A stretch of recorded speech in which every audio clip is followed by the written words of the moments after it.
We're looking today at session number 90 in our study of Mark. Actually, the last couple 3 weeks, it hasn't really been about Mark specifically, as it's been about Jesus' last days of his Passion Week. And again, we're going to do something a little bit different today. I'm not going to teach in this typical thing of what I do. A number of years ago, somewhere around, 2008, 9, somewhere in there, 10 maybe, I decided that I didn't know much about the sequencing of things in Jesus' ministry. So what I decided was that if I'm ever going to have any way to pull all of these things together and keep them intact, because I typically don't memorize things well, don't speak quite well either, as you're accustomed to now since my bonking of the head on the sidewalk today. But back then, around 2009 somewhere, I decided that I would try and put all 4 Gospels together into a single text. In other words, I bring them together, compare them, put them together into a single sequence of events. And used to do that, I began with Zondervan has a 250-part harmony of the Gospels, and I used that originally as a guide to begin. And not being a trained theologian, I'm not sure that I knew what I wanted to do, so I started there. And I did that. As a matter of fact, I not only constructed the single narrative gospel, as I called it, in 8 or 9 different translations, I also wrote and created a 250 lessons, 1 lesson for each of the events in the harmony itself. So, out of that, then you take a look. We've been putting things together off and on for the last 5, 6 sessions, whatever it is. We've always done that because that's a major thing with me, is that you not only talk about the excuse me, my throat's also giving me fits.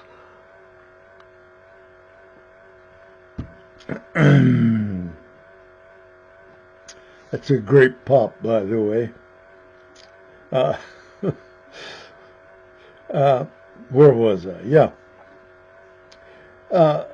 I decided, even though I had written 255 lessons to take you through the New Testament, I doubted seriously that I was ever going to teach all 250 of those.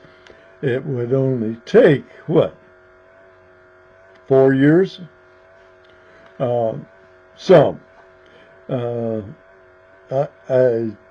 thought I'd break things up into shorter sequences, as you know we typically do, with the exception of Mark, because this is session number 90, and we're only halfway through chapter 15, or part way through chapter 15. So, what am I saying? I'm saying the last 2-3 weeks, we've been going through the Roman portion of the trials. So what I thought I would do today is go back, and the Roman trials began in event number 230 in the harmony that I'm talking about, and runs through 233. So it's like 4 sessions, and we've had maybe 5.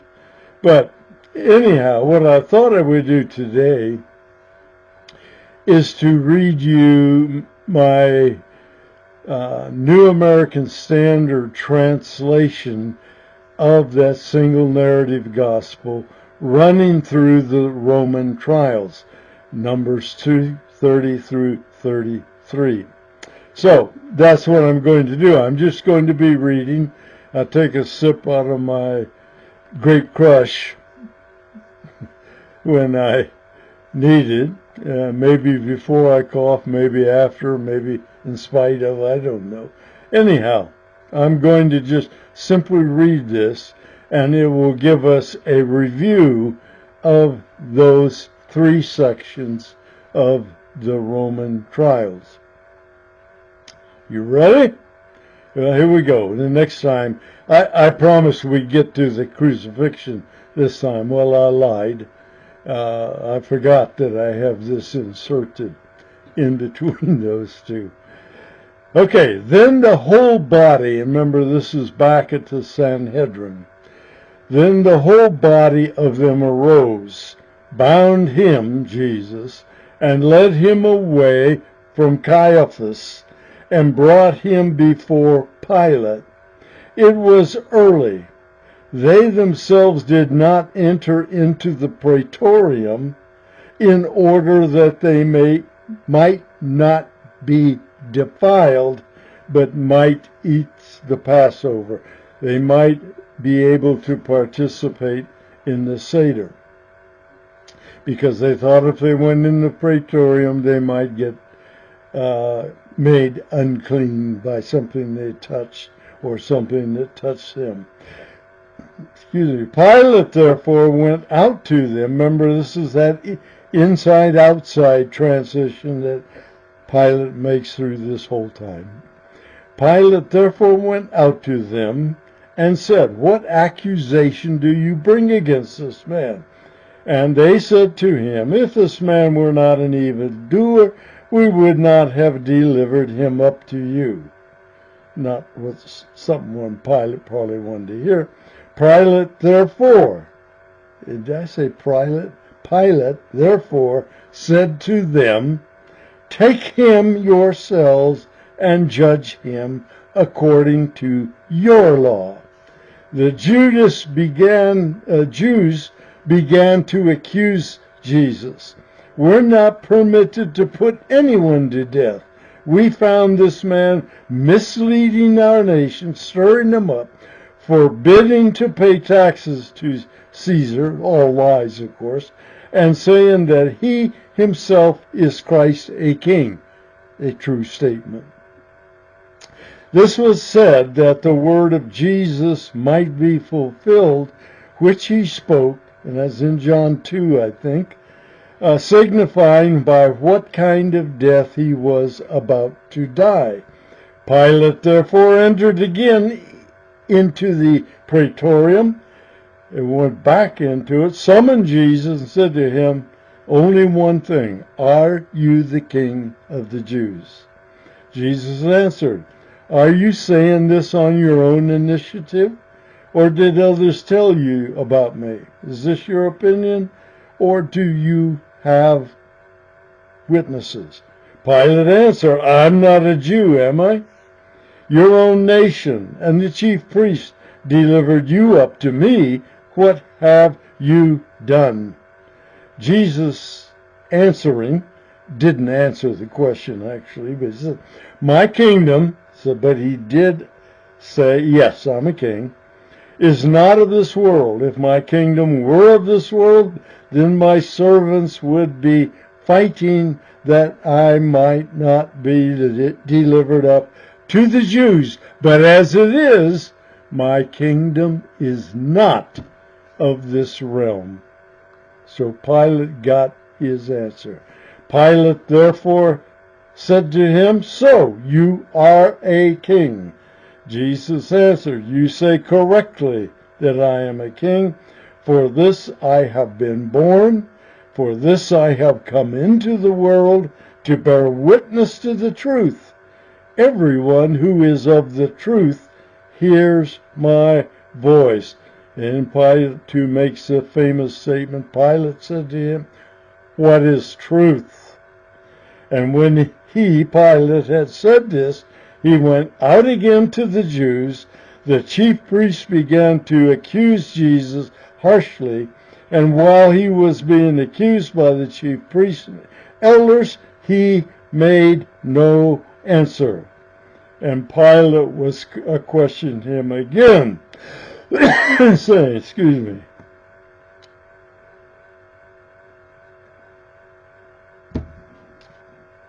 that's what he asked Jesus. Do you make no answer? See how many charges they bring against you?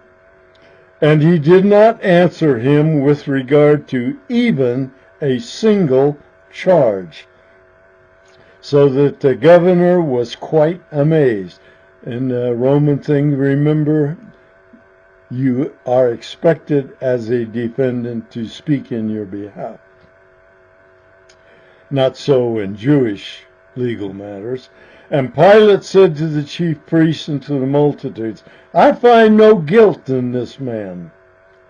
But they kept on insisting, saying, he stirs up people, teaching all over Judea, starting all the way up in Galilee, even as far as this place, meaning, of course, Jerusalem.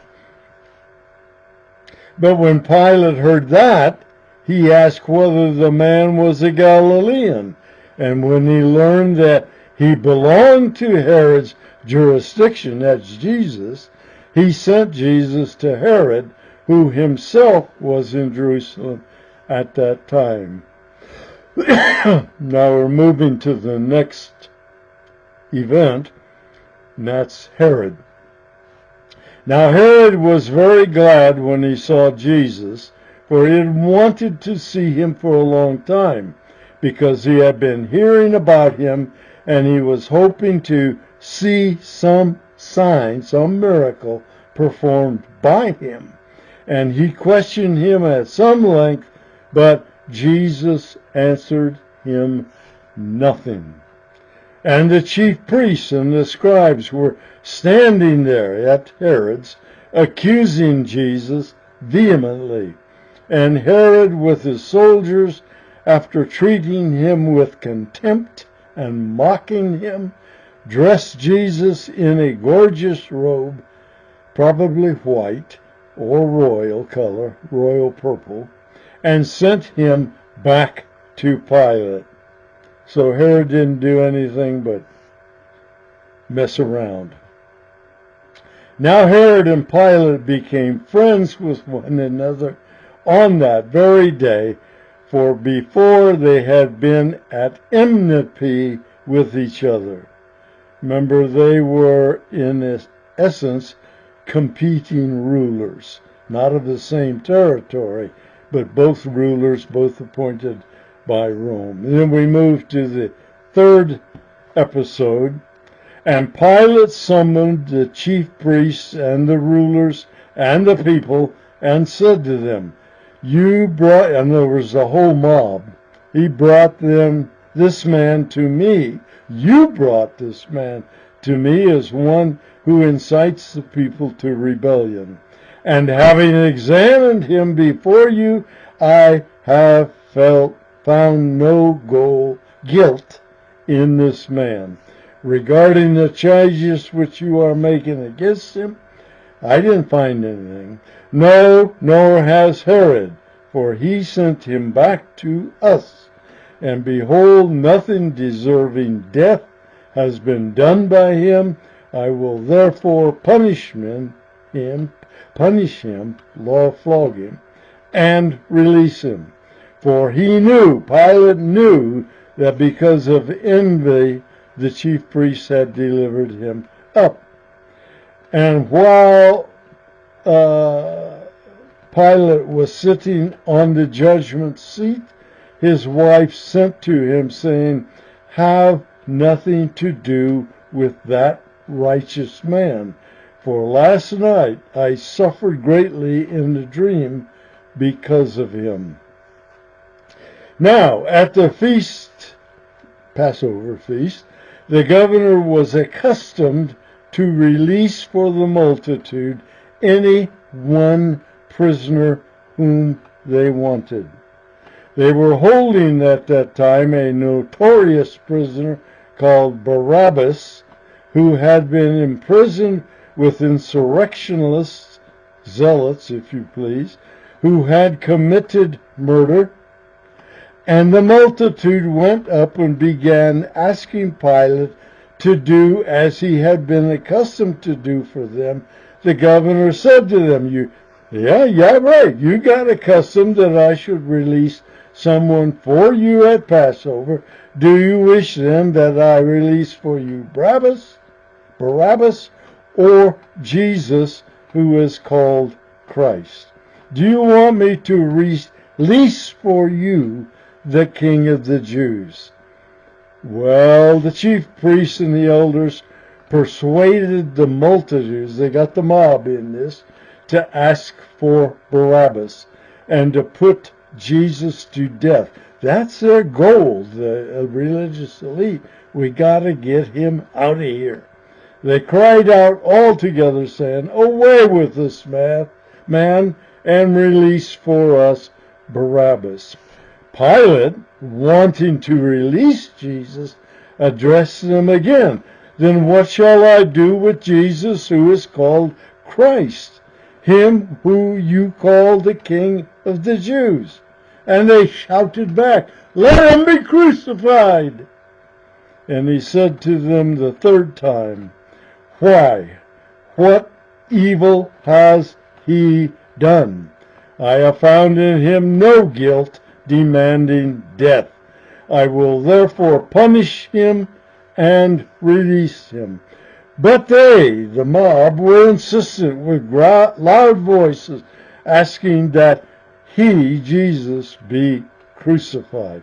And then for the final ending to this, Pilate therefore took Jesus and scourged him, flogged him, and the soldiers wove a crown of thorns and put it on his head, and arrayed Jesus in a purple robe, and they began to come up to him and say, "Hail, King of the Jews!" and to give him blows in the face, I guess with the staff as scepter. And Pilate came out again to the mob, and he said to them, "Behold, I am bringing him out to you, that you may know that I find no guilt in him." Jesus therefore came out, wearing the crown of thorns and the purple robe, and Pilate said to them, "Ecce homo," behold the man. When therefore the chief priests and the officers saw Jesus, they cried out, and now this is not the mob, this is the chief priests and the officers, "Crucify, crucify." Pilate said to him, "Take him yourselves and crucify him, for I find no guilt in him." But the Jews answered him, "We have a law, and by that law he ought to die, because he made himself out to be the Son of God." He made himself out to be God, divine. When Pilate therefore heard this statement, he claimed to be the Son of God, he was the more afraid. Now Pilate's shaking in his boots. And he entered into the praetorium again and said to Jesus, "Where are you from?" But Jesus gave him no answer. Pilate therefore said to him, "You do not speak to me? Do you not know that I have the authority to release you? And I have the authority to crucify you, and you still won't talk to me?" Jesus answered, "You would have no authority over me unless it had been given you from above. For this reason, he who delivered me up to you has the greater sin." As a result of this, Pilate made efforts to release him. He's still trying to release. He's not wanting to be a tool used by the Jews to kill Jesus. But the Jews cried out, saying, "If you release this man, you are no friend of Caesar. Everyone who makes himself out to be a king opposes Caesar." So they're saying, "You want us to tell Caesar about this and who this is?" When Pilate therefore heard these words, he brought Jesus out. He's now sunk. He's got no choice, he feels. He brought Jesus out and sat down on the judgment seat at a place called the Pavement, but in Hebrew, Gabbatha. Now it was the day of preparation for the Passover, the day before the Passover. It was about the 6th hour. That was from 6 o'clock in the morning. So it'd be noon. And he said to the Jews, "Behold your king." Therefore they cried out, "Away with him! Away with him! Crucify him!" Pilate said to them, "Shall I crucify your king?" The chief priests answered, "We have no king but Caesar." What a lie. When Pilate saw that he was accomplishing nothing, the Jews were not wavering, but rather that a riot was starting, he took water and washed his hands in front of the multitude, saying, "I am innocent of this man's blood. See to it yourselves." All the people answered and said, "His blood be on us and on our children." And Pilate pronounced sentence that their demand should be granted.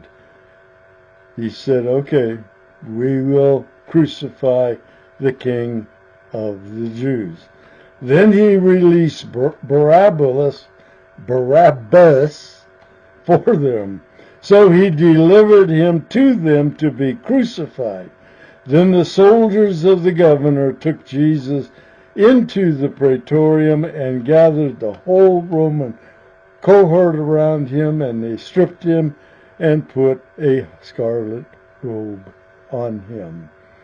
And after weaving a crown of thorns, they put it on his head and a reed in his right hand, and they kneeled down before him and mocked him, saying, "Hail, King of the Jews." They spat on him and took the reed and began to beat him on the head. And that's where we will leave it for this time.